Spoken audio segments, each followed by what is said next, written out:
2024 Shakib ID, তোর সাহস থাকলে তুই আমার সাথে কালেকশন ভার্সেস কর, দেখি কে জিতে, ইউটিউবার নাকি টিকটকার। না না, আমি কোনো টিকটকারের সাথে কালেকশন ভার্সেস করবো না। কালেকশন ভার্সেস করবি না মানে কি? তুই যদি আমার কালেকশন ভার্সেস হারাইতে পারিস তাহলে আমার আইডি তোরে দিয়ে দিব। কি জিততে পারলে আইডি দিয়ে দিবা? আরে ভাই তাইলে তো আমি রাজি।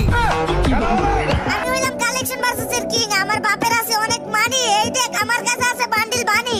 শুন তাইলে, তুই হইলি গিয়া টিকটকার আর আমি হইতেছি গিয়ে ইউটিউবার, আমার কাছেও আছে অনেক মানি, এই দেখ তোর বাপ রেড বানি। निकल लौड़े। এইবার পারলে এই বান্ডিলটা দেখা দেখি। তোর এই বান্ডিলের থেকে তো আমার জুকার বান্ডিল আরো বেশি রে, আর তুই পারলে এটা দেখা। ভাই আমি বুঝি না তুই ইউটিউবার হইলি কেমনে, কাস্টমে গিয়ে মারতে পারস না গুলু, এই দেখ ক্রিমিনাল আছে আমার কাছে বুলু। এই তুই এটা কি কইলি? আমি কাস্টমে গিয়া গুলওয়াল মারতে পারি না ভাই রে ভাই, বিশ্বাস কর তোর কথাটা শুই না আমি হয়ে গেলাম অনেক স্যাড। এই দেখ তোর ব্লু ক্রিমিনালের ড্যাড। আরে ভাই গোস ক্রিমিনাল ভাই, তুমি জিতছো কালেকশন ভার্সেস, আমি হাইরা গেছি গা।